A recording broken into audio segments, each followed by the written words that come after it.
Bundan dersini başlayalım arkadaşlar. Bismillahirrahmanirrahim. Elhamdülillah ve salatu ve selamu ala Resulillah ve ala alihi ve sahbihi ve men vala amma ba'du.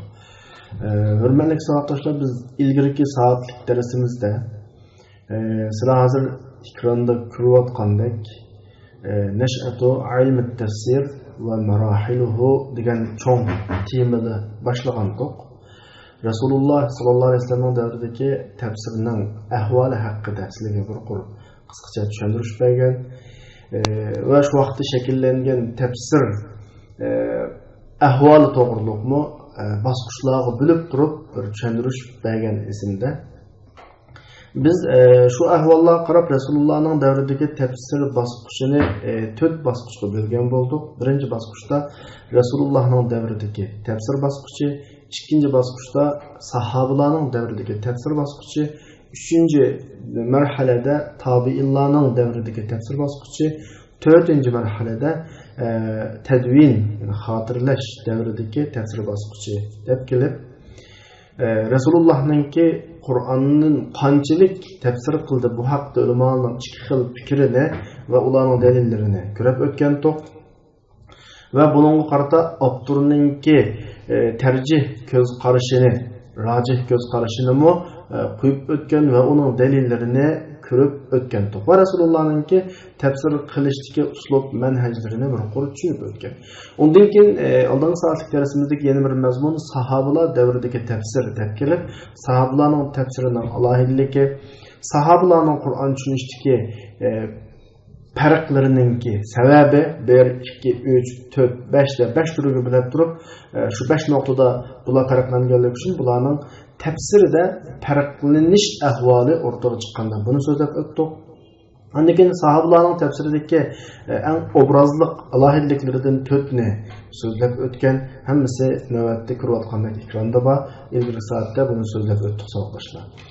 Ondan keyin ikkinchi asosiy mazmun sahobalarning tafsiridagi manhajiga kelib, biz qisqagina ekranda ko'ringandek sahobalar Qur'onni tafsir qildi, Qur'onni Rasulullahning so'zi bilan tafsir qildi va bu ikkisining tafsiri topolmasa ijtihod istinbot qildi deb mazmunni shu shaklda bir xulosalagan. Ondan keyin kitobning o'ziga kelganimizda qarindoshlar, biz kitobdan sahobalar davridagi tafsir prinsipiga kelib, bu to'g'risida avval bir tushuncha berib o'tgan. Tushuncha berib o'tib, sahobalarningki nima uchun tafsirda birisi-birisidan farq qilganligining sababini kitobning o'zida 5 sabab bilan so'zlab o'tdik. Kitobni qaytarayman sizlarga.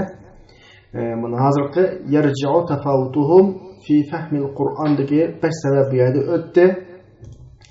Undan keyin sahobalarning tafsirining alohidligi kitobningki hozir ekranda ko'rayotgan sahifasida necha alohidlik bilan 4 alohidlik bilan buni so'zlab o'tdik savoqdoshlar.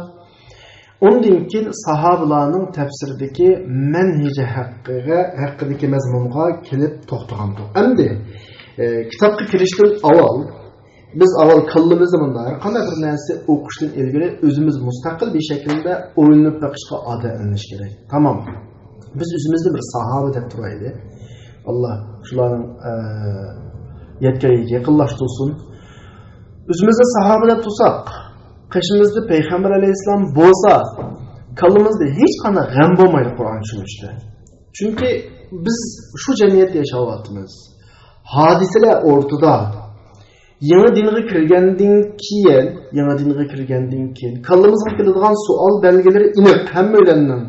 Qur'on buningga asosan ya bir voqea yuz bergan ya savol so'magan ahvol ostidami bizga kerakli bo'lgan, biz yana bir musulmon bo'lgan, bir musulmon bo'lish sifatimiz bilan kerakli bo'lgan diniy ma'lumotlarni, tushunchalarni, aqida prinsiplarini bizga Qur'on bayon qiladi.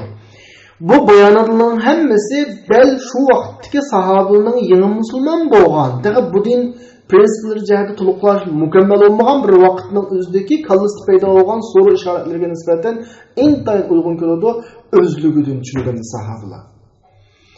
Ba'zi tushunmagan taraflarini tushunadigan sahobalardan so'raydi. Chunki Qur'on arab tilining ifodatlari va ba'zi yuzbergan hodisalar bor yo'qlik, Rasululloh bilan bilolmaslik masalalari bunga ta'sir qiladi. Texmi tushunmagan, texmi qiyinchilik olib ketgan taraflarni shu bevosita kimdan so'sa, Rasulullohdan qanaqa so'sa, bevosita Rasulullohdan javob chiqadi. Bu nuqtadan sahobalarning hech Qur'on tushunishda g'am yo'q endi. Bu sahobalar hayot vaqtdagi ahvol. Endi Rasululloh ketdi deydi. Men bayatın üzerine sahabının onda koyulan dişimin sebebi kılığını tasavvur qilib bakma. Bugün Rasulullah ortada yok. Kur'an düşünüşünü aldığına Kur'an'ını aldığına. Hem de qanday qilasiz? So'raydigan Rasulullah yok. Hemen bilimiz Kur'an'ın asosiy prinsiplerinden birisi Kur'an özü izahlaydı. Kur'an'ın her ayetleri 30 parının içindeki her ayetleri birisiga nispeten izahat hesaplanıdı. Kur'an bir yer bir nesleydi. Bunu düşünemeye tutsak o ayetinin düşüncesi yeni bir yerde çıkıyordu. Dep ma ayet bilen ayet derro birisiga kirişip maslış gidiyordu. Kallımızda düşünülmeden mesela düşünülüyordu.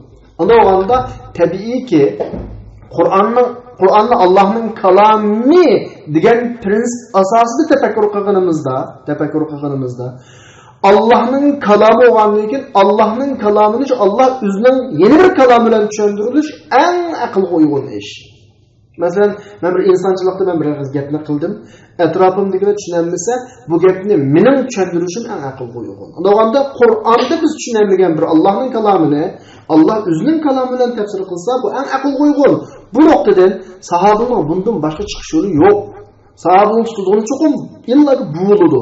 Bu anda sahabenin birinci prensip tefsir kılışta Kur'an'da Kur'an bilen tefsir kılış. Belki bunun misallarını soruşulma mümkün. Biz hazır nezriyece de yönetirimiz. Allah'lığa her kanı tefsir edelim. Bulak mı? İbn-i Kesir'e okşaş. Adval Bayan'a okşaş. Tefsiri Şe'ra'ya okşaş. Tefsirliği karısan mı? Her ayette bunun misallarını şu tanıyızlar. Bizning darsimizning vaqtining qisqaligi, darsning saviyasining intayin tuvalligi va biz ulumul Qur'onga bo'lgan boshlang'ich saviyamizda shu aran mushu nuqtani nazriya bo'ylab tushunib menish bizga nisbatan intayin qulay. Undan keyin agar bir oyatning mazmunini Qur'ondan topolmagan ahvol ostida Rasululloh sallallohu alayhi vasallam islomning ikkinchi manbasi sifatida sunnatni qoldirib ketgan bir ahvol bor. Yani Resulullah nurgun yerde Kur'an izahlağılık, nurgun işlani uzun sünneti arkalık, izahlağılık, Resulullah'ın digini var, kılgını var, başkalarının kılgını bildiğin ifadeleri var. Sahabeler bu noktadan Kur'an'ın düşüncesini alıdı Resulullah'ın hayatını. Çünkü Resulullah'ın bir vazifesi hayatı nemeydi? Kur'an'ı başkaları izahlattırış. Resulullah'ın vazifesi bu ağaçka, Resulullah'ın sözü bu Kur'an'ın tefsir olurdu. Şer kitabı Kur'an'ın tefsir olurdu. Hatta başkalarının ışığı belgen bahasını tatip emmesi Kur'an'ın tefsiri bulurdu. Bundan başka çıkış yolu yok sahabelığa nispeten. Bundan ki sahabenin mutlak tutulduğu yolu bu, ikincisi bu. Emdi bir ayet geldi. Bunu Kur'an'dan mı hem tapanmadı, hadis'ten mi hem tapanmadı ahval aslında sahabeler kanal kılış gerek. Tapamagan ahval aslında sahabeler aldı bilen asker tutup koyay 23 yıllık bir hayatı var Resulullah ile birlikte yaşayan. Sizler üzerine oylap bakın bir kesbine 5 yıl 10 yıl kılsanlar şu kesbinin bucurlarıca kanak geçsizler, bölüp geçsizler. Bir idealik adamının kaşında 2 yıl 3 yıl tutsanlar o adamını şu astıdan üstüğüce elifeden yağızı düşünüp geçsizler. Resulullah'ta 23 yıl hemra olan sahabeler, Kur'an'ın nazil buluşuğa 23 yıl şahit olan sahabelerinin kallısı da İslam'ın o kadar bir ruhi yitilidir ki, İslam'ın prensipleri, İslam'ın makasetleri, İslam'ın ahkamının ruhini vücudundan düşünüp gidiyor. Şuna nurgun sahabeler, manның hükmü manda bozken dep dursa ayet naqşıdır. Yani muvaffaqlaştırılgan bir ahval. Ömer radıyallahu anhu'nun ki 4 ulunda Kur'an bilen muvaffaqlaşkanlığı bunun tipik misali. Demek sahabelerinin vücudu da İslam ruhi, şeriat ruhi, ahkamlarının illet prensipleri tulup mücesselleşip özleşip boğan boğaçka Qur'onning tafsirini Qur'ondan topolmagan ahvol ostida, Qur'onning tafsirini hadisdan topolmagan ahvol ostida ijtihod qilish huquqiga tamoman ega. Sahabani uyoqqa qo'yib turayli. Hali bu sahabi lekin sizlar biz chaqimizda 5-6 yil, 7-8-10 yil İslam şer'i bilimlerle şug'ullansak, tabii bizning vujudimizda shariatning prinsiplari, qoidalari har narsa o'rnashib qoladi. Mujnoga asosan nurg'un oyatlarni qarab-qarab tushunib olamiz. Sahobaning tabiiy tutadigan yo'li bo'lishi aqlga muvofiq. Sahobaning 3-chi yo'li Qur'onni o'zining ijtihodati bilan tafsir qilish. Mana bu sahobalarningki Qur'on tafsir qilishga yo'l saloqlashlar. Mencha mushlik tushunsak bo'ladi deb o'ylayman. Qog'inni kitobning o'ziga qaraylik. Şuna kelgan bo'lsa vaqtdoshlar, sahobalarningki manhiji tafsir qilishdagi 3 asos ustida turdi. Ya'ni 3 xil shaklda Qur'on tushunish prinsipi va sahobalarning birinchisi Qur'onni Qur'on bilan qanday qilish, tafsir qilish. Chunki chunki ifodalaydi. Chunki Qur'on oyatlarining ichidan ba'zisi, men tabiiz uchun keladi. Buni hamma grammatikada o'quqliq tarjimada cho'qim chiqarishimiz kerak. Chunki Qur'on oyatlarining ichidan ba'zisi bir o'rinda ijmoliy kelganlari bor. Madiki min inninki xabri majaa mujmalan nima so'g'achqa ismisi aniki majaadiki ma'a min ayatul Qur'onniki minning bayoni sifatida kelgan bo'lg'achqa Qur'onning oyatlarining ba'zida bir o'rinda mujmal kelganlari bor deb tarjima qilsam to'g'ri chiqadi. Ma mawdi'a nakiri kelgan bo'lg'achqa shu tarjimada bir o'rinda deb tarjima qilasizlar. Va yana bir o'rinda bayon qilingan holati kelganlari bor.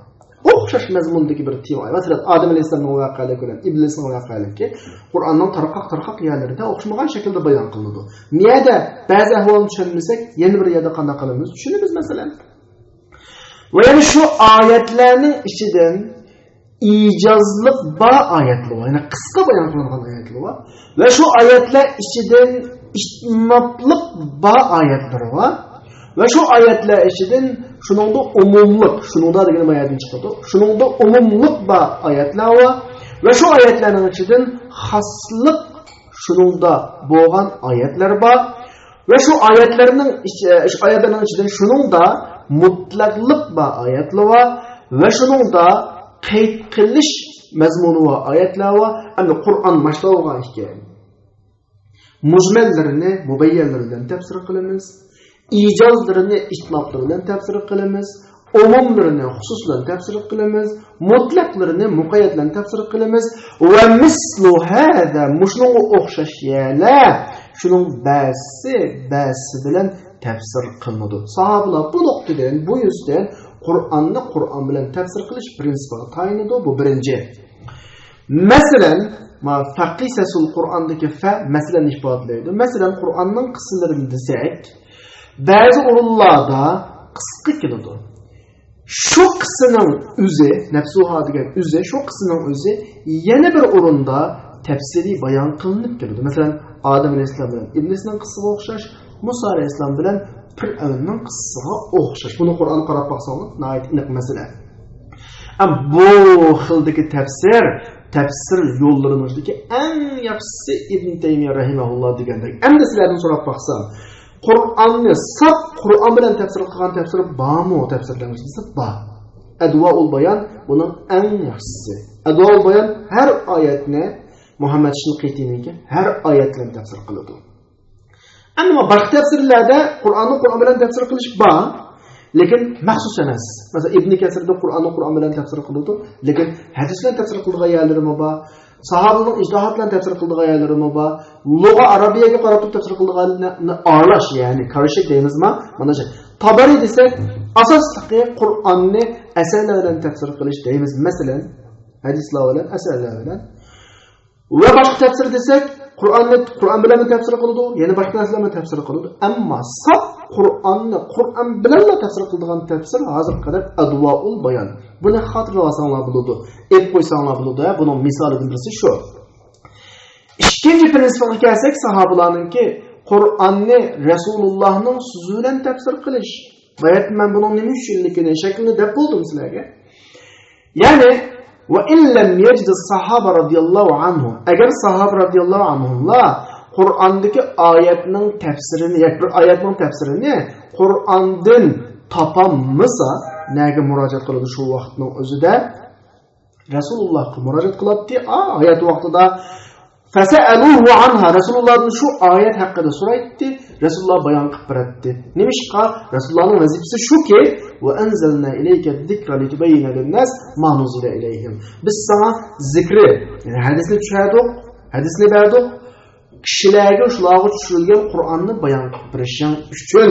Resulullah'ın vazifesi şu oğaçka sahabeler Resulullah'ın söyledi. Bu tipteki hadisler Kur'an'ın tefsiri hesaplanırdı. Mesela vakat efredet kutubu sünnet degene sünnet kitapları, yani hadis kitapları müstakil bir babni ma'sur tefsirlerge ayrım keltirdi. Efredet degene ayrım keltirdi degen ma'noda. Hem tefsir bil ma'surda bir gap chiqib qolgan bu şeyde. Men hazırlam tushuntiruvday. Ayrım bir bab bor gerçi vaqtga tushunishni olib qisqa tushuntiruvday. Bütün tefsirlarni yol cihette ikkiga bilimiz savoqlashlar. Bütün tefsirlarni yol cihette netice bilimiz ikkiga. Birisi tefsir bil ma'thur. Yani birisi tefsir bil ijtihad yoki bir ra'y deb ataydi. Tefsir bil ma'thur degan nima bo'lsa, Qur'on bilan tefsir qilsa, Qur'onni hadis bilan tefsir qilsa, Qur'onni sahobaning so'zi bilan tefsir qilsa, hatta ulamolar salkim aytib, Qur'onni tabi'in so'zi bilan tefsir qilsa, tefsir bil ma'thur deydi. İbn Kesir tefsir bil ma'thur hesaplanadi. Tefsir Tabari tefsir bil ma'thur hesaplanadi. Endi tefsir bil ijtihad degan nima desa, mubassir tushungan dinning ruhi, dinning maqosidlari, tushungan lug'a arabiyya bilimiga tayinib turib, Qur'onni tefsir qilgan bo'lsa, bu xil tefsirlar tefsir bil ijtihad bo'ladi. Masalan, tefsir Jalalayn tefsir bil ijtihad bo'ladi. Tefsir Fath tafsir tefsir bil ijtihad tefsir bil ra'y yani. Ra'y deb meyda xato tushunib qolmanglar, bil ijtihad degan gap yani. Tefsir Sha'rawi mo arash tefsir bil ma'sul bo'lba, ama tefsir bir ra'y asos ko'proq o'rinni egallaydi. Tefsir Sayyid Qutbninki Zalal Qur'onni bil ijtihadlar, yani bir ra'y bilan tefsir qilishiladi. Mush shaklda savoqlashlar.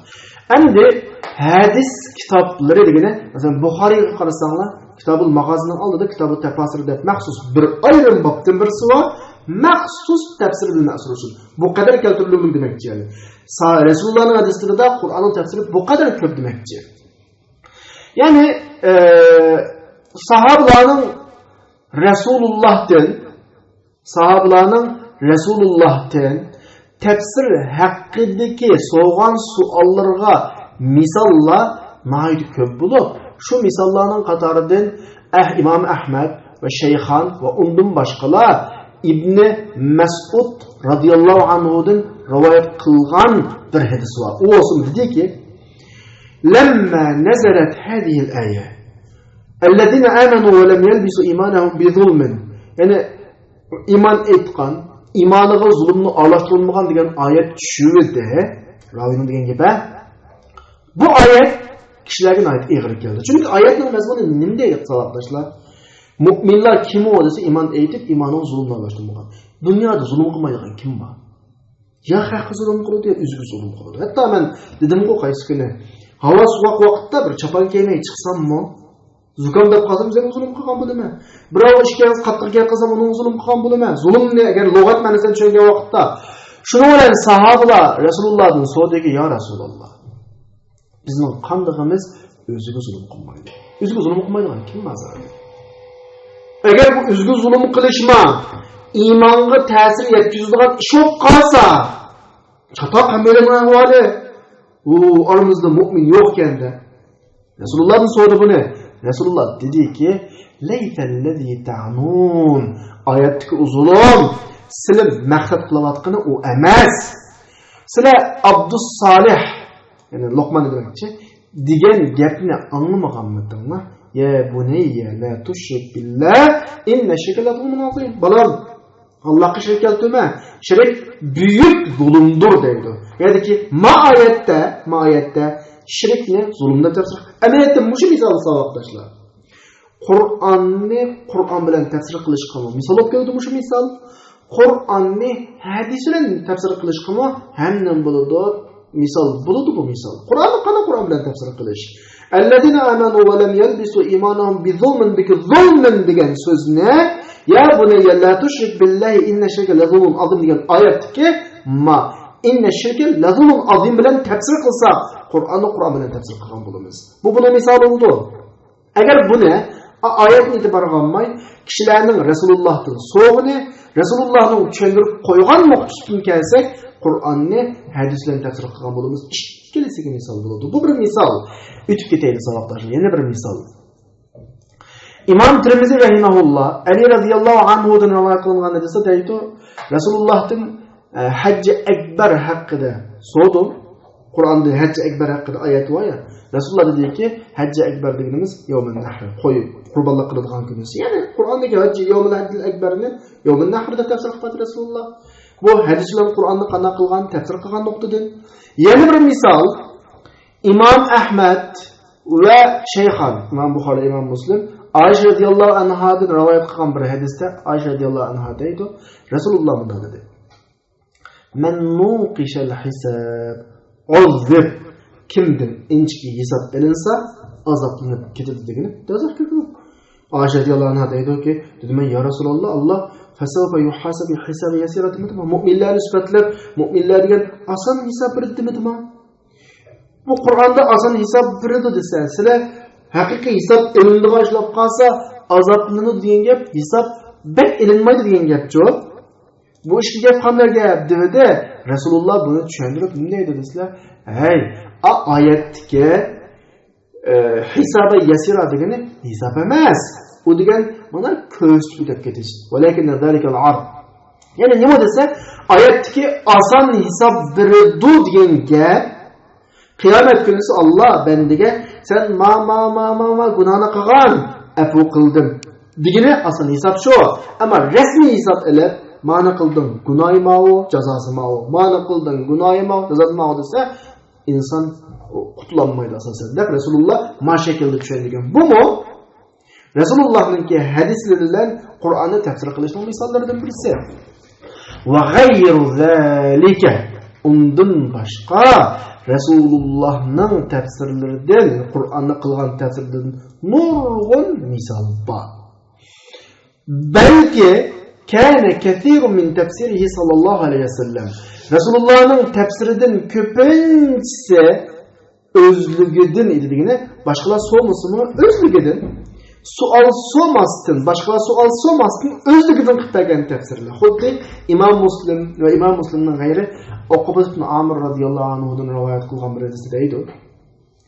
Men Rasululloh sallallohu alayhi vasallamning munbar ustida turib mundoq deganligini angladim. Va a'iddu lahum mastata'tum min quwwa. Ma oyatni o'qishi Rasululloh, sizlar ularga imkoniyatingni yorib bergan kuch-quvvatni hozirlang deb. Bular quvvat degan nima desa, etish. Rasululloh oyatdagi quvvat degan so'zni nima bilan tafsir qildi? Etish. Ya'ni qurol deb tafsir qildi. Ya'ni qurol hozirlanglar degan gap. Tabiiyki etish degan gap. Mana Qur'onni Rasulullohning o'zligidan boshqa birisi so'masimi tafsir qilganning misoli. Undan boshqa Imom Ahmad va Imom Muslim Anas radhiyallohu anhudan rivoyat qilgan bir hadis bor.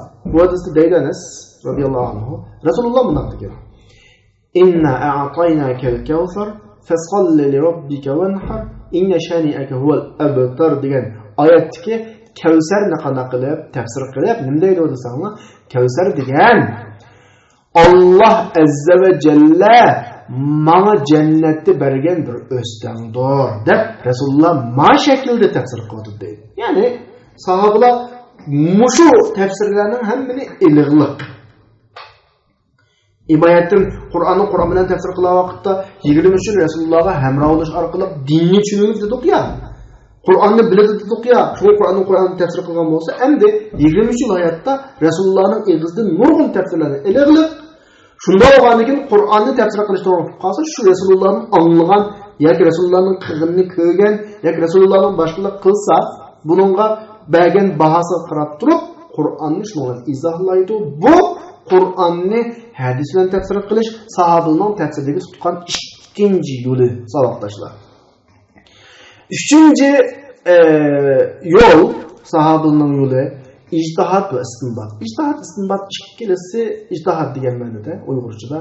Texmo inchkilsak ictihat o'zining tirishchanlik ko'rsatish degan ma'noda, istinbat chiqarish degan ma'noda so'zning asli ma'nosi, lekin har ikkilisi bizning fiqh bobidagi ictihat qilish degan ma'noda. Ya'ni endi sahobalar Qur'ondan biror tafsirini topolmasa va yoki Rasulullohning sunnatidanmi topolmasa ijtihadu deydi. İctihat qiladi. Mana munosabatsiz olsun deb qo'yaman tarjima jihatda. Lam yajid o'tgan zaman, ijtihadu o'tgan zaman, lekin har ikkilisini kelgusi zaman tarjima qildim ya. Nimishqa? Chunki in harfi bularni kelgusi zamonga qanday qilyotidi, o'zgartirdi. Ovozim normal saboqdaşlar normal olib qolsa bir inkas bildiruvdi. Bir saboqdashimiz ovoz biroz uzuk deb ushuribdi, endi uzuk ketavermasin. Ha degan yana uzukmi, normalmi? Tamam. Endi shu saboqdashimizning xas ishi o'xshaydi. Nimishqa bular ijtihad qiladi bular desa, chunki ular saf arab. Saf arab degani Qur'on tushgan vaqtdagi tilning eng yaxshi biladigan sohiblari. Bu bir alohidlik sahobalardagi. Ikkinchidan bular Qur'onning tushish butun jarayoniga shohid bo'lgan bular. Rasululloh sahobaning oldida tushganda o Qur'on. Üçüncüden bular Rasulullohning so'rinlariga hozir bo'lgan. Qaranglar, saf arab degani bularning til jihatdagi salohiyatini bekitsa, Qur'onning tushgan ahvollariga bular hozir bo'lgan, shohid bo'lgan degan gap. Bularning shu voqeliklardan Qur'ondagi oyatning nima bo'lganini tushunishga bularning salohiyatini hozirlasa, Rasulullohning so'riniga hozir bo'lgan degan gap, Rasulullohdan Qur'onning tushunishini olgan degan gap. Demak, bularda Qur'on tafsir qilish butun salohiyat hozirlangan. Qur'on bo'lsa uch arab tili bilan tushgan, buni ham bilamiz. Tamommi? Endi misha kelgan vaqtda men bir gapni aytay. Sahobalar ijtihad qiladi dedik ya. Nerede ijtihad qiladi desa, ijtihad qilib bo'ladigan yerda ijtihad qiladi. Ijtihad qilmaydigan yerda ijtihad qilolmaydi. Ijtihad qilsin bo'ladigan yerda ijtihad qilsin.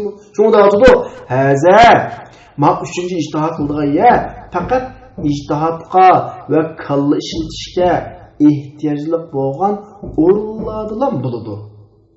Endi ularda vaqt tavaffarat degani ularda ijtihad vositalari to'liq bo'lgan, tavaffarat degani to'liqlangan. Nimishqa? Fahom. Chunki ular birinchidan arab tilining umumiy vaziyatlarini va sirlarini bildi. Arab tilining ichiga nima yushurindi, bir jumlaning qurilmasidan deguchi nimani maqsad qildi, qanday inchki mazmunli shuni ostiga qo'yishni, buni tamoman bildi.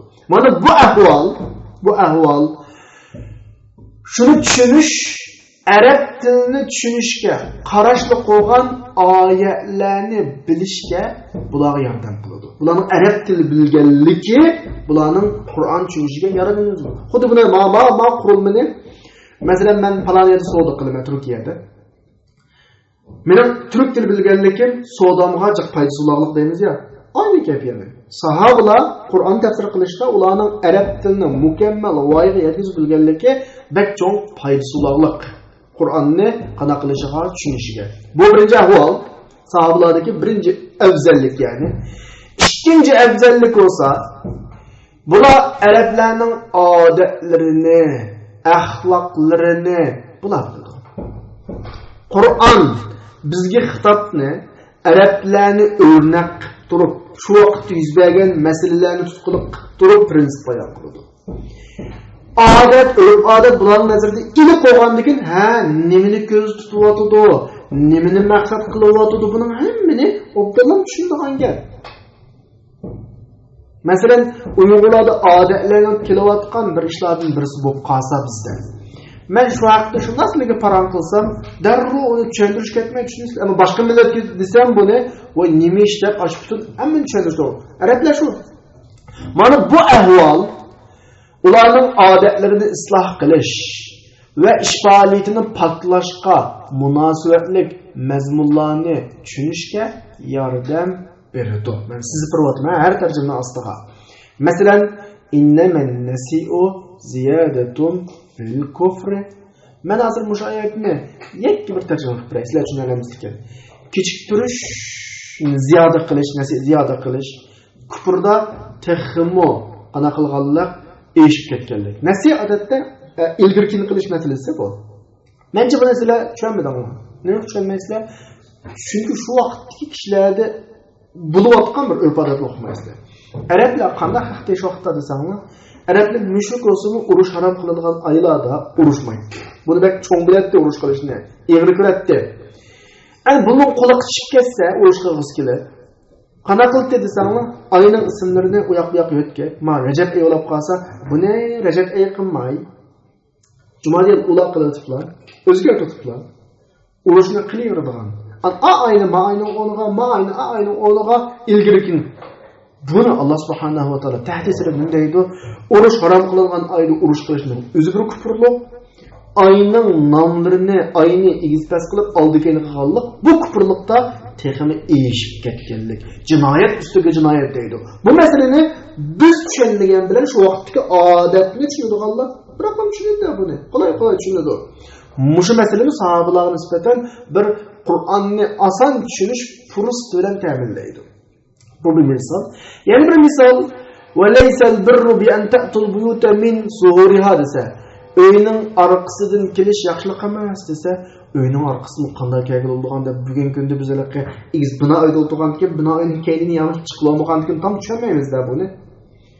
Bu nima ish desangmi, arablar ihrom bog'liqlik vaqtida, odatda ihrom vaqtida bir qoidasi bor, ihromdan qoidadan chiqsa bo'lmaydi. Lekin bular endi o'ldirsak bo'lmasa ihrom bog'lab turib, uyning chedirining uyning keynidan tushib ketishligida ashani kirib chiqib biz o'kirmilik deya oldigan bir ish bor-ku.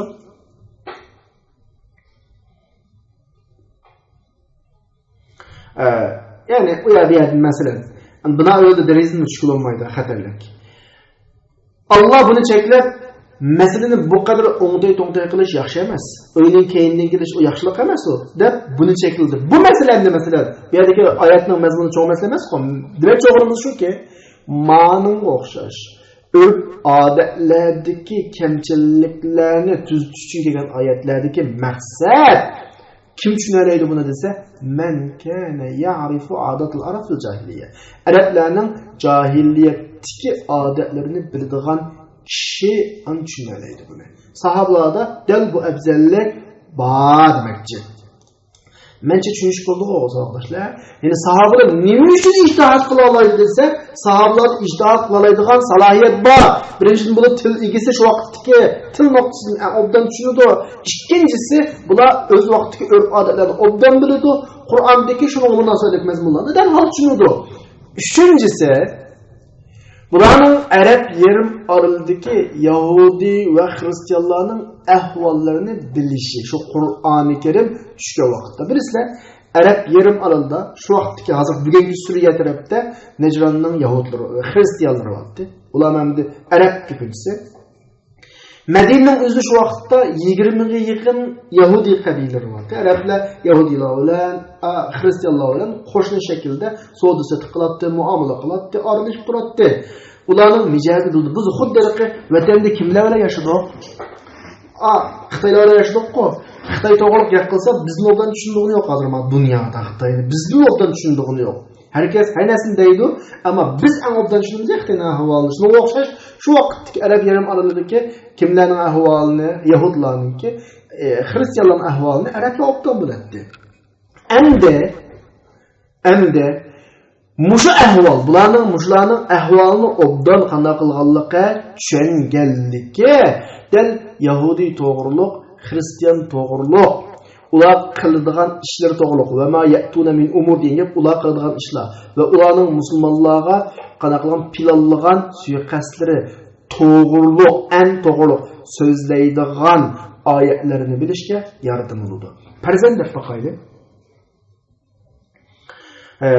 faqayli ular bo'lmaydi, men misol uchun da'vatiman-ku, Xitoy to'g'ri bir oyat tushsa degan.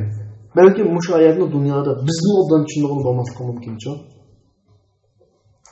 Bizning obdan tushunadigan bo'lmas. Shunga o'xshagan masala. Ya'ni sahobalardagi Qur'on tushunishga qolay bo'ladigan uchinchi nima sahobalardagi afzallik. To'rtinchi ahvol sebep nuzulni bilish. Bilisizlar, Qur'oni Karimning hammasi undamısımı amma ma'lum bir bir hadislar yuz berib Rasulullah başlıq sahabalarning hammasi bu hadisidagi ahvol nadin nag'ishidi.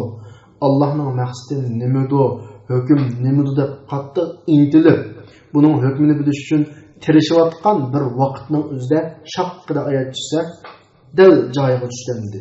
Mush ahvollarni shu voqelikning o'zida bo'lgan kishilar eng obdan tushunadi. Dil sahobalar shunday kishilar.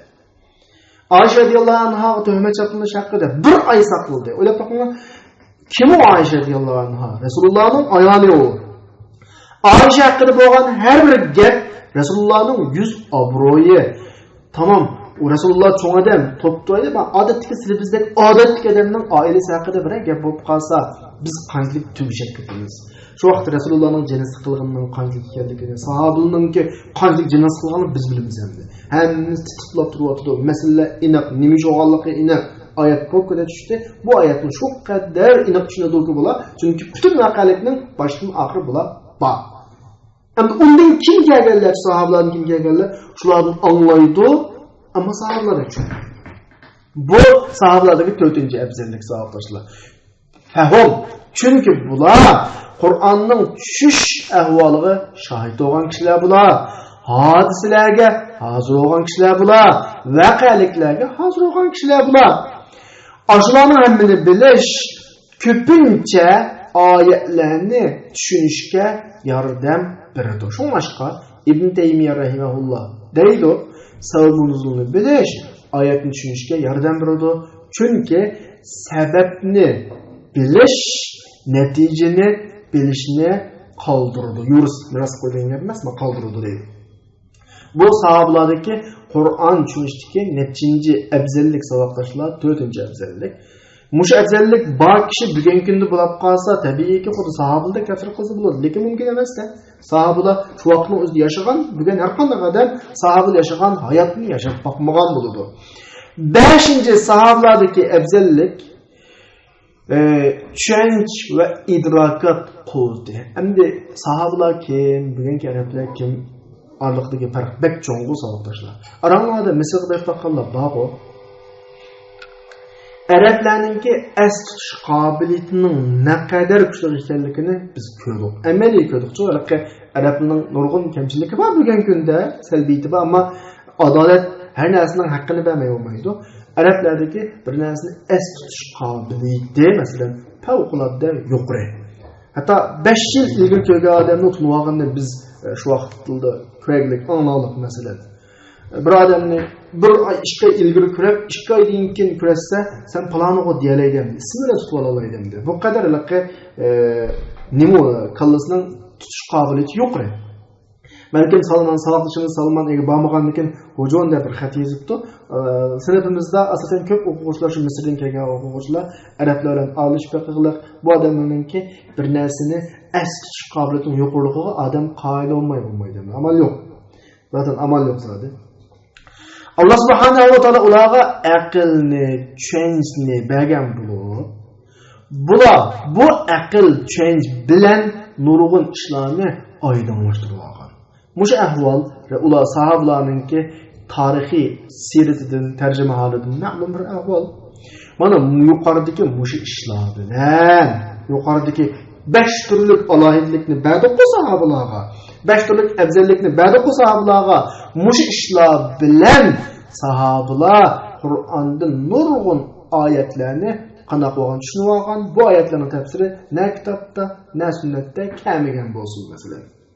Yani demek olduğumuz şu ki sahabeler ijtihad kılsa tamamen bulunduğun bir salahiyetini hazırlayan sahabeler. Hani çönüm onu yapma.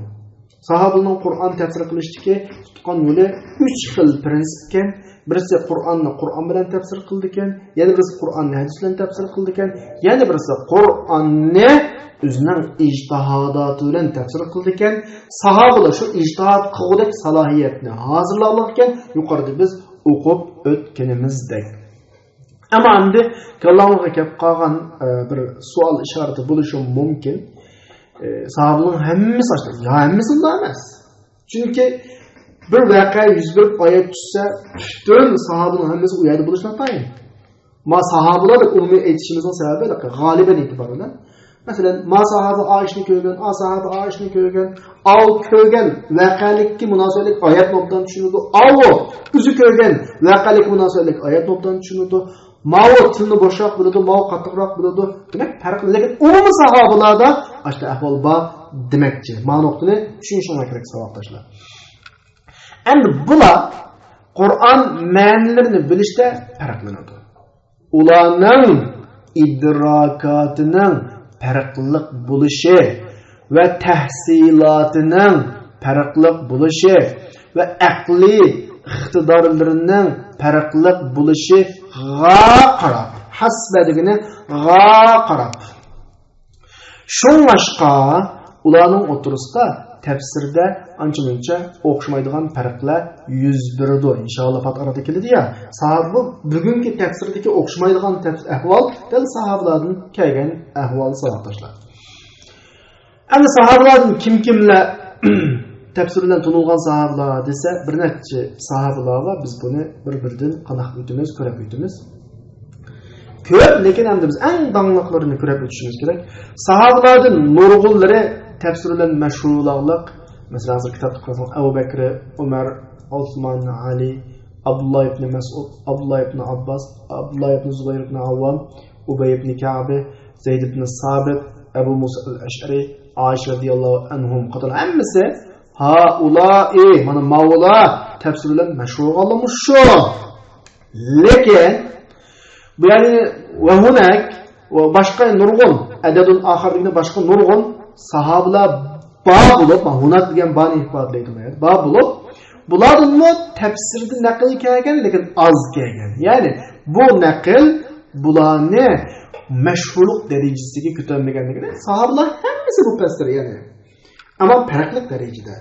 Az tafsir qildiganlar va bilgili tafsir qildi, chunki bilmagan tafsir qilsa olmaydi.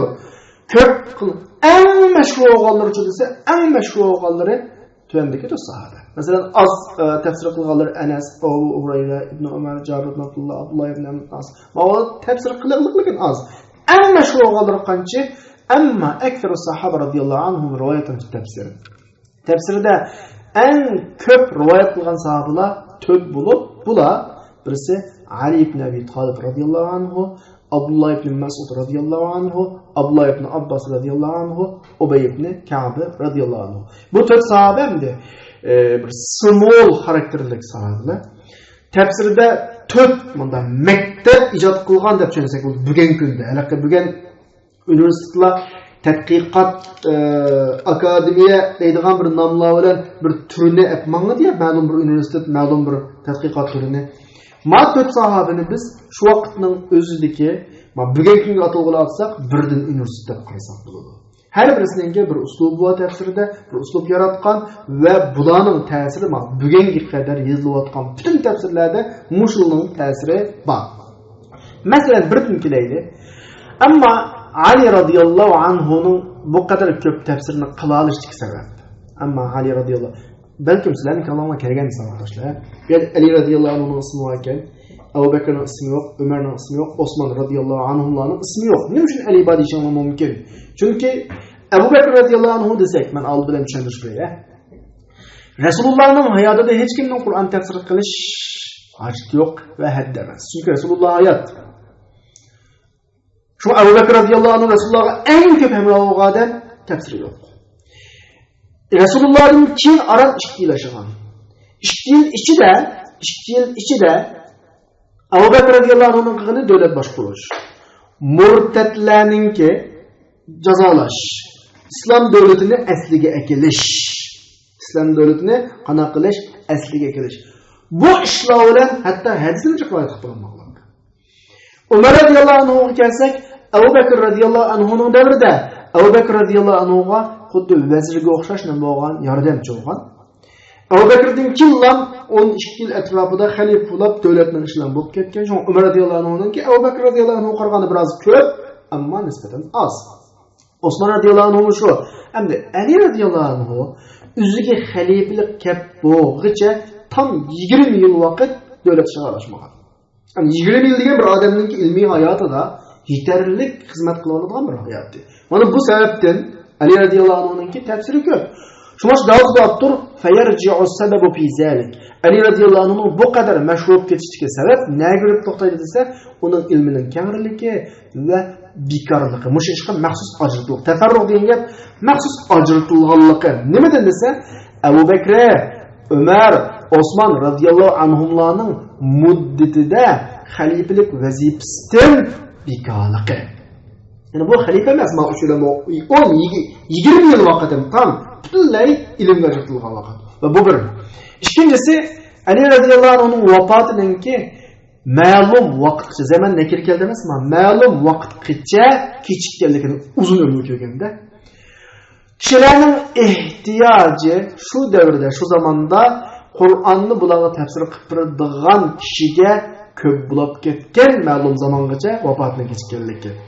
Nimishqa islom ziminininki kengroğallık ve İslam'a kirdiğallarının köp boğallık için. Bir gepindeyi kılsın arkadaşlar. Eğer sahabeler kengeymey, küpeymey, sahabeler pek tuğan bolsa cık tefsir kılıç ketmeydi. İslam'ın dairesi kengeyip, yeni Müslüman boğal olgandakin, yeni Müslümanlar Kur'an ögünüşke ihtiyacı var, tefsir ögünüşke ihtiyacı var. Bu noktadan Ali radiyallahu anhu baka, devlet işine araşmaklık, şun başka tefsir kılış fursati Ali radiyallahu anhuga ko'p bo'lgan. Tabii. Bir savol so'rabdi. Ali radiyallahu anhu Ibn Abbas yo'q. Ibn Abbasning ustozi. Ali radiyallahu anhu ilm jihatda asosan sahobaning hammasining dugudek nimasi ustozi. Ibn Abbas radiyallahu anhu Rasululloh vafot etgan vaqtda qancha yosh bilamsizlar? Aram 13 yosh. Endi 13 yoshlik bir bolani Allohga keltiringlar. Ali radiyallahu anhuga o'xshash unda yaşta 40 30 50 40 yaşta yıkılışıp kalan bir edem çıkısını söylüyorlar 40 yaş kademden 10 yaş kademini.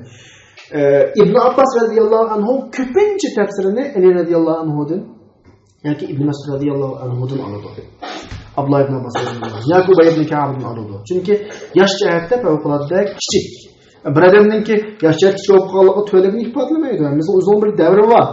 Mesela İbn Abbas radıyallahu anhu Abdullah ibn Mesud radıyallahu anhu vafat etgandan keyin 36 yil yaşagan ekan. 32 yaş farqi qarab bakinglar. İbn Mesud radıyallahu anhu 70 yaşda vafat etgan. Vafat teyip bo'lgandan keyin İbn Abbas 36 yil yaşagan. Ma yaş fevkalade yaş farqi. Yani İbn Abbas'ninki dangliq mufassir bo'lishi keyingi davri. İmir Cemil xatının bir kısmı yazılıptı, lakin düşendim aralda qaytaracaq buraya. Ama Ali radiyallahu anhu'ga kelsak, bunun danlıq müfessir oluşdaki sebep Ali radiyallahu anhu'nun ilminin kengirligi ve Ebu Bekir, Ömer, Osman radiyallahu anhu'larning muddatida xilafetlik vazifasidan bekorganligiga berib qaytadi ve Ali radiyallahu anhu'nun vafotining ma'lum zamanға kechikkanlik ko'p qaytadi. Bu zamanda kishilarning shularga Qur'onni tafsir qilib turadigan kishiga ehtiyoji ko'p bo'ldi. Nimishqa islom zimini kengroqanlik uchun littisa ruh atil islom degan islom zimini kengroqanlik uchun va islomga kirguvchilar ko'p bo'lganligi uchun. Radiyallahu anhuning tarixi bu savoqdoshlar. Ammo qolgan uchiga kelsak, bular fali annahum degan gap, chunki bular yeni atalg'u bilan tafsir mazhibi deb atayolaydigan bir muassasani qana qilgan inşa qilgan. Yani agar bugun bo'lib qolsa, buni bir yo'l, iqima, madaris degan gap maktabda tarjima qilmanglar. Yani bir yo'l, iqim yoki maktabda tushunsanlar bo'ladi. Bir iqimni, bir mazhabni paydo qila olgan bo'ladi. Tafsir uqumini. Anda olsa birden kelam noqsa vaqtdaşlar. Avval İbn Mas'ud radıyallahu anhu'dan keleli Kufa'da asaslıqı. İbn Mas'ud bilisizlar kitapta bakan vahiyatlam deyli. Ve İbn Mas'ud radıyallahu anhu İslam'a kirgan 6-cı adam. Mani tasavvur qilinglar 6-cı adam. Dünya yaşarida 6-cı qatim iman etgan. Tarixi Mekke davriga Resulullah'ның davri görüp taqışılı. Ve Mekke'de Resulullah'tan qasa, ba'da nimada qasa tercüme qilsa. Resulullah'tan qasa Kur'an'ni aşkar okugan tunji kişi. İbn Mas'ud Resulullah'ның hizmetçisi idi. İbn Mas'ud Resulullah'ның nimesiydi? Hizmetçisi idi. Ve Resulullah'ın kim? Tuhur emese. Tahur. Taharet suyunun ilgisi deyin gap. Resulullah'a taharet suyu hazırlap bıraktı. Misvakının ilgisi, ayığının ilgisi degini bütün Resulullah'ın hizmetini kılattı hayatla. Resulullah mansa, Resulullah'ın aldığı manattı. Yuyunsa Resulullah'ın yögep durattı. Uxlap qalsa uyuğutattı. Hatta Kur'an'ni Resulullah'a o'qib bergan. Rasululloh boshqalarga o'qib berdi asli. İbn Mas'ud Resulullah'a Kur'an o'qib bergan. Hattoki Rasulullohning ko'zlari yosh to'kilib ketgan. Yosh to'kib ketgan. Rasululloh deydi, kimki Kur'an'ni tushunilgandek yep-yangi o'qish shuni xushal qilsa, kimning Kur'an'ni yep-yangi patar tushunilgandek o'quvchisi bo'lsa, İbn Abd'ning qiroati bo'yicha o'qisin deb mashhur. Demak, İbn Abd degan Abdullah ibn Mas'udning kuniydi. Arablarni bilasizlar, normalda o'z ismini pek qo'llanmaydi. Hurmat yusidan ba'zini falonning dadasi, po'konning balasi deb ishlatib emasmi? Shu nuqtadan davolatmaydi. İbn Mas'udni Umar ibn Hattob radhiyallohu anhu Kufaga shu Kufaning ahliga ugutish uchun qana qilgan avatgan. Ahir hayatı Kufa'da o'tgan. Ve deganki, men Kufa ahlini İbn Abd bilan üzendin yuqori ko'rdim. Ahir. Yani asli İbn Mas'ud menga lozimdi. Bu katta alim bu. Lekin men Kufa ahlini üzendin yuqori ko'rib avatdim. İbn Mas'ud radhiyallohu anhu bizning oramizdagi eng qomati uzun odam degani, ilm jihatda yuqori odam. Ilmga toshqizilgan bir komzak deydi. Qani komzakni bilamsizlar? Ya'ni bir kichik kuzulava o ashum demakchi. Mubolag'aga, ya'ni kinoya desak bo'ladi. Biz Uyg'ur tilida bir odamning qattiq ilmlikligini ifodalamoqchi bo'lsak, biz bir narsaga o'qishdimiz ya, bu ilmga to'shab ketibdi. Demiz ilimga to'shab ketgan bir qacha. Ashta bo'ldi. Valamma qadima amdama Umar radhiyallohu anhuning davrida katta emasmi Kufaga? Ali radhiyallohu anhu davriga vaqtda necha 10 yildan keyin Ali radhiyallohu anhu Kufaga keldi. Valamma qadima Ali ibn Abi Talib radhiyallohu anhu Ali radhiyallohu anhu Kufaga kelgan vaqtda Kufa ahli Ali radhiyallohu anhu deyki, biz İbn Mas'ud'tunmu ahlakı güzelrak ve ügütüşü mulayimrak, söhbeti güzelrak, takvalıkı kattıgrak bir kişini körep bakmadık deydi. Materyalini düşüngenizde biz İbn Mas'ud'tunmu ahlakı güzelrak, ügütüşü mulayimrak, söhbeti güzelrak ve takvalık katırak bir kişinin körep bakmadık. Ali radiyallahu anh deydi, ma neşettukumullah deyin yap, Uygurcadaki Allah'ın namıdan sizlerden sorayım. Yani Allah üstümüzde, Allah şahidimiz degendek mənada. Bu sizlerden kalbinizden çıkan rast yapma dedi. Dedi ki Ali radiyallahu anh, Allahümme inni uşhidu. Ey Allah, men sizini guva kılıma. Ey Allah, men sizini guva kılıma. Men mu İbn Mas'ud hakkında mağlup degendek gapni deyme, dahi onundan artıqraqın deyme. Mağlu Ali radiyallahu anhu'nun ki bahası. Endi İbn Mas'ud'un üzdünün eğizdini bir anlayın, özü hakkındaki bahane. Davadı da vellezî la ilahe gayruh. Undan başqası bo'lmagan, undan başqa iloh bo'lmagan Alloh bilan qasamki, Qur'ondan qandaq bir oyat tushgan bo'lsa, mana men bu oyatning kim haqida tushdi, nada tushdi, buni men bilaman. Agar men deydi Allohning kitobini mendanmo bekroq biladigan bir kishining o'rnini bilib qolsam, shu kishiga uloq yetkazar desam, uloqqa minib borsam boradigan bir odamlar bo'lib qolsa, la deydi shu odamdan qishig'i kelib, men ugunetdim deydi. Bu kadar edi, esil yani bilim jihatda bu kadar guvohlik mencha yetarli. Vafot bo'lgan tarixi Hijriya 32-yil esa savoqdashlar. Ya'ni 32-yil degan gap Rasululloh dunyodan ketib 22 yildan keyin degan gap yani. Ondan keyin keldik. Ma bir nokta nima uchun biz bu gapni deyimiz desanglar, chunki men bayatni deb o'tdim. Bugungi butun tafsirlar asosan muttaqidanga bog'lanadi. Siz tafsir o'qishayotganda tafsirda ismini topolaysizlar bu odamlarning. Masalan, Ibn Mas'udning shogirdlaridan birisi Masruh najda tafsir kitoblarida yomon ko'p. Buni nega o'qisanglar tafsirni, falonining ekanda. Al-Qamat ibn Qays an-Naxai Imom Azamninki cho'ng ustozi, Hammadning ustozi. Imom Azam qaranglar, Hammadning shogirdi. Hammad Al-Qamatning shogirdi. Al-Qama Ibn Mas'udning shogirdi. Hisobda Imom Azam kimga bog'lanadi? Ilmiy nasab jihatda İbn Mas'ud qilib bog'lanadi. Aswad ibn Yazid, Qadad ibn Duamat Sadusi, Abu Abdurrahman As-Sulami va Amr ibn Shurahbil va undan boshqa nurg'un tabi'illar kimning shogirdi? Ibn Mas'ud radhiyallohu anhuning shogirdi. Kufa tafsirchilarining ko'pinchisi mushlarga bog'lanadi. Bunga bog'lanmagan tafsirchilar asosan yo'q. Undan keyin keldik Abdullah ibn Abbas radhiyallohu anhuninki ahvoliga keldik. Abdullah ibn Abbas radhiyallohu anhu Makkada bu yerda madrasa deb atab qo'yishning sababi bu bir tafsir eqimiga aylangan. Eqim degan gap, mazhab eqim degan gap. Ibn Abbasni tunishtirishimiz bo'ladi bizga nisbatan, ya'ni biz tushunib bilamiz Ibn Abbas mashhur. Ibn Abbas radhiyallohu anhu Rasulullohning tag'isining o'g'li.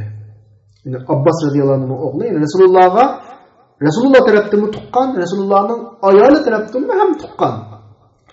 Hijratdan 3 yil ilgari qanaqa tug'ilgan. Ya'ni hijratdan 3 yil tug'ilgan degan gap Rasululloh Madinaga kelgan vaqtdan 3 yosh. Rasululloh vafot bo'lgan vaqtdan 13 yosh. Buning onasi Lubabatul Kubra bintul Haris, hammasi Maymuna bintul Haris Rasulullohning ayoli. Rasulullohning oilasiga ikki tarafdan bog'lanadi. Rasululloh tarafdan bog'lanadi, ayoli tarafdan bog'lanadi. İbn Abbas haqqida Ibn Mas'ud radhiyallohu anhu shuna deydi. Ni'ma tarjumanul Qur'on Ibn Abbas. Ibn Abbas Qur'onning nima degan go'zal tarjima. Ana bu yerda bir nuqta bor. Odamning diqqatini tortadigancha Ibn Abbasni Ibn Mas'ud bu qadar maqtagan bo'lsa, Ibn Mas'ud Hijriyaning 32-yil vafot topgan bo'lsa, Hijriyaning 32-ga Ibn Abbas 35 yoshda ekan. 35 yoshda İbn Mas'udning bu qadar maqtishiga sazovor bo'lsa, undan keyin hayotida nima ishlar olib ketdi? Allohning o'ziga omonat. Ya'ni buning naqadar bir bilimning yuqori ekanligini ko'ra olamiz-da. Ibn Umar radhiyallohu anhu deydi, Ibn Abbas qilib qolganlarning ichidagi, hayot qilib qolganlarning ichidagi Allah Muhammad alayhissalomga tushirgan kitobni eng obdan bildigan odam deydi. Ya'ni demak cho'g'ini Ibn Abbasdan yuqori olim yo'q deydi. Ibn Abbas bilan Ibn Umar ikkisi zamondosh. Yashaydi birisidan bak cho'ng farqlanib ketmaydigan zamondoshlar. O'z zamondoshlaridan bergan nimasi guvohlik. Ibn Abbas radhiyallohu anhu Rasululloh duo qilgan. Bu duoni biz qaysi kuni bir o'qib o'tdik. Allohumma faqihhu fid-din. Ya Allah buni dinda olim qilsin. Va allimhu at-ta'wil va Qur'on tafsirini o'rgatsin. Ibn Abbasning shogirdlaridan birisi Tavusga boshqalar shunda debdi deyildi yani. Sen bu kichik balada o'qama, lazima degan gap yana bir gap chiqib qoldi. Oldingi soatda men sizlarga gapga jalasa degan hamsuhbat bo'ldi dedim ya. Hamsuhbat bo'ldi degan gap milliyatimda atalg'ida hamsuhbat o'qigan odam. Masalan, men bir odamning oldida o'qigan bo'lsam, hamsuhbat bo'ldi deydi. Men lazima degan nima bo'lsa, o'sha maxsus shogird kirib o'qiganni lazima deydi. Bunu lügatdan aktif tercüme kılsanlar lazım kitaplar çıkıdı. Tam düşünüşlük bir gel çıkmaydı endi. Ama aş bir adamın keyninden ayrılmayı etdigenden keşke bir yürüp okuganını lazım edeydi. Tavus bir çoğun adam İbn Abbas küçük bir bala başkalar bir mesxir kılgandek yakın düşünemdegandek Tavus'a sen bu küçük bala da okamısa dep soğan. Lazim de deyince okuş degan ma'noda. Yani İbn Abbas demekçi. Yani sen muş küçük balıda çaplışıp aldın, muşunu okup aldın. Resulullah'ın sahabelerinin çoğunlarını taşlap koydun. Yugan sahabe olsa, bunda bu küçük olduğu koysa da vardı. Deydi Tavus şu vakitte men deydi. Resulullah'ın sahabelerinin 70'lik adamını köydüm deyince, sahabelerin 70'lik kömeklik. Sahabelerin 700 sahabe var. Nindek 70'lik gördü sen ama keşke berip ilim okup bakkanın gibi. Men Resulullah'ın sahabelerinin 70'lik adamını okup baktım demekçi. Ula bire işte talışıp kalsa İbn Abbas'ın gipiga müracaat kılıdır şeyge kal. Yani İbn Abbas'ın küçük görmem demekçi. Yani İbn Abbas Hicriyeninki 68. yıl. Hem hesaplap bakın ma yaşını. İbn Mesud 32. yıl vefat tapkan. İbn Abbas 68. yıl hesapta 35 yıl.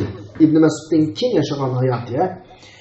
Hem İbn Abbas dese bayatın bir savaklaşımız soğudu. Ali radiyallahu anhu İbn Abbas'ın mı çoğun mu dedi.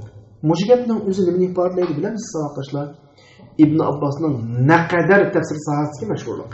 Hatta savaklaşımızın gibiden lan çıkıp duruptu. Muspira savaklaşımızın ki. Muspira savaklaşımızın kalıstı hatta İbn Abbas Ali radiyallahu anhu'dan tefsir cihati yukarıdır. Müşka o kadar meşhur.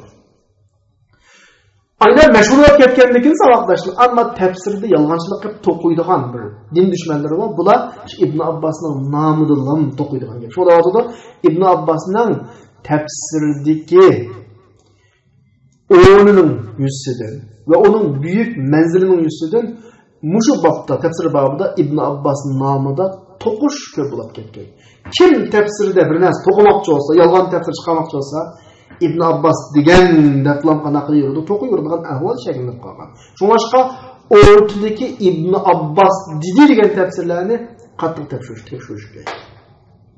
İbn Abbasning o'zi katta mufassir, ammo İbn Abbas demagan, qilmagan tafsirlarni boshqalar İbn Abbasning nomida to'qiyotgan ahvol va shuni bunga diqqat qilmoq lozim sanoqlar. İbn Abbasning dangli shogirdlarining qatoridan birisi Mujohid ibn Jabr tefsir kitaplarında bekçe uçuraydı.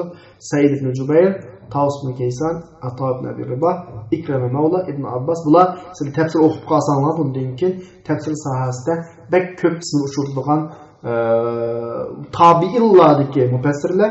İsabda bir günkü tefsirlerinin kaysi aktarımı muşula arkalı İbn Abbas'a berip tutuşurdu. Bu ikinci şahıs. Üçüncü şahıs Ubey ibn Ka'b radıyallahu anh'ın Medine'deki yani mesela ikme mezhebi. Ubey ibn Ka'b radıyallahu anhu Ensar'ın Hazraç kabilesinden Akabe beytiga qatnaşkan, hamma bilasizlar Akabe beytini. Bedr'ga qatnaşkan ve Rasulullah Medine'ye kelgandan keyin Rasulullah'ning vahiyisini yozgan tunchi katib. Ubey ibn Ka'b qarilarninki cho'ngi, Sayyid degan cho'ng degan. Vahiy yozuvchilarininki birisi, xuttab yazıcılar degan ma'noda. Ubey ibn Ka'b haqida Rasululloh sollallohu alayhi vasallam deydi. Ubey ibn Ka'b Allohning kitobini eng obdan o'qiydigan, bildigan shunday odam Ubey ibn Ka'b radhiyallohu anhu deydi. Anas ibn Malik radhiyallohu anhu rivoyat qilishni deydi, Payg'ambar alayhisalom Ubey ibn Ka'bga degan, Alloh subhanahu va taolo meni sana lam yakunil ladina kafaru degan surani o'qib berishga buyurdi debdi. Ubey ibn Ka'b radhiyallohu anhu qattiq hayajonlanib ketib dediki, "Va sammanilak? Ya Rasululloh, Alloh mening ismimni sizga tilga oldimi?" Rasululloh ha deganki yig'lab ketgan. Amat yig'lash tegishlik, portlab ketishga tegishlik. Ubey ibn Ka'b radhiyallohu anhu Umar ibn Xattob radhiyallohu anhu xalifaliklarning dastlabki davrlarida qazo qilib ketgan yeshi cho'ng sahoba. Ibn Abbas qaraganda yeshi xilila cho'ng. Mening aniq bilishimcha Ubey ibn Ka'b yashaydi eng cho'ng, undan qolsa Ibn Mas'ud cho'ng, undan qolsa Ali radhiyallohu anhu, undan qolsa kim o? Abdullah ibn Abbas radhiyallohu anhu. Endi Ubay ibn Ka'bning shogirdlari tövendeki şu. Ubay ibn Ka'bdan rivoyat qildi degan gap, shuning tafsirlarini o'rganganlardan birisi Abul Ali ar-Riyahi tafsir haqida cho'ng bir nusxani rivoyat qilgan bo'lib, bu mushu kitobdan Ibn Jarirmo tafsirini tahrij qilgan, Ibn Abi Hatim tafsir tahrij qilgan, nurg'unlik va ko'p tafsir qilgan. Va bu kitobdan Hakim Mustadrakda chiqqan, Imom Ahmad o'zining Musnadida chiqqan, ya'ni majahatda bek cho'ng nasibligisi Ubay ibn Ka'b radhiyallohu anhu. Buning dangliq shogirdlaridan birisi Abul Ali ar-Riyahi bayatınqi, Zayd ibn Aslam, Muhammad ibn Ka'b al-Quradi va o'g'li Tufayl ibn Ubay ibn Ka'b. Amdi bu sahabalarning ahvolini bilib bo'lgandan keyin mavla dangliq sahaba emasmi? Bundan boshqami Qur'on tafsir qilgan sahabalar bor. Qur'on tafsir qilgan sahabalar bor. Yerda gapning uramiga bek diqqat qilinglar. Sahabalar tafsiri degan yerni o'tib ketgan. Sahabalar turishliq emasmi?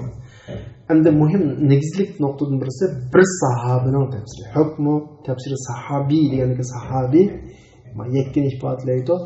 Bir sahabi Qur'onni tafsir qilsa, bu tafsir bizga nisbatan hadisga o'xshash darajada kuchli bo'landu. Qanday muomala qilamiz demakchida. Sahabininki tafsiri ikki qismga bo'linadi. Birisi, agar u tafsir ra'iga o'rin yo'q mazmunlarning qatori bo'lib qolsa, ya'ni g'aybiy ishlar, sabab nuzul va shunga o'xshagan, bunda kalla ishlatib digiluldigan tafsir emas. G'ayb desa g'ayb deganni kalla ishlamaydi. G'ayb degan ishindigan narsa, tushundigan narsa emas. Bizning idrokatimiz yo'q bo'lgan ish. Asbabun nuzul desa vaqa yuz bergan ish degan aynan rivoyat qilishlar uni kalla ishlatish qolmay. Va shunga o'xshagan, bunda ijtihadga yo'l yo'q bir soha va ma sahadiki tafsir bo'lib qolsa, bunga marfu'ning hukmi beriladi. Buni tutish vojibligini hadis bor. O vaqtda tutiladi. Chunki sahaba bu sohada cho'qqum Rasulullohdan bir narsa anglamasa buni demaydi. Bu nuqtadan bunga hukman marfu'ning hukmi beriladi. Bu bir. Ikkinchisi, agar undan boshqa bo'lib qolsa, degani ijtihad qilinadigan hukm, fiqh hukm. Va undan boshqa masalalar bo'lib qolsa, ya'ni sahabaning ijtihadiga qaytadigan mazmunlardan bo'lib qolsa, bu vaqtida mavquf bo'ladi. Mavquf degan sahabaga tabi'a oid so'z degan gap. Madamiki u sahabuni Rasulullah'a isnat qilmasa, Rasulullah didilamdan eg'izini chiqib salmasa, sahabining gipi bo'ladi. Sahabining gipi sanaldi bo'lsin. Qur'on, hadisga o'xshash kuch dalil emas, shar'iy dalil emas, ammo shar'iy dalilni kuchlantiradigan dalil bo'laydi. Ba'zi ulamolar shuni biz vojib qildiki degani, shuni zarur vojib deb qaradiki, sahabining mavquf hadislarni olishni vojib qildi. Nimishqa bular ko'rgan dalil faktlar va bular shunga xos bo'lgan ahvollar, ularning g'ayriga yo'q bo'lgan, bo'lmagan mushu ishlar tufayli sahabining mavquf hadislarini olish vojib degan hukmga kelaylik. Endi gapimizning beshiga kelaylik, savollar. Gapni boshqa qaytaraylik. Biz nerede ketayotgan? Sahabalarning tafsir manhajiga ketayotgan. Sahabalarning tafsir manhaji qanday bo'ldi? Qur'on bilan Qur'onni tafsir qilish, Qur'on bilan hadisni tafsir qilish va topolmasa sahabalar ijtihad qilish emasmi? Mushu gapni xulosalayapmiz hozir. Ibn Taymiyaning tuvenlik so'zidan xulosalaymiz buni. Ibn Taymiya rahimahulloh da'vatida shu vaqtida, qaysi vaqtida sen Qur'onda tafsirni topolmasan, hadisni topolmasan, bu yerda nega murojaat qilsa, sahabaning so'ziga murojaat qilsa, chunki bular bu tafsirni eng obdan bildigan odamlar nimishqa buni ko'rgan dalillar tufayli ma qara'in ma Qur'on emas qara'in ma gap xato bo'lib qopti ma u iborat xato yozilib qopti lima shahaduhu min al-qara'in buni ko'rgan dalillar va buni xos bo'lgan ahvollar va ularning to'liq tushunchasi sog'lom ilmiy tufaylidir. Bulupmu, lazım degan bulupmu, ularning o'limalari, cho'nglari texmo shunda. Ondan so'ng gap asosan xulosalandi-ku. Zarkashi rahimahulloh deydi.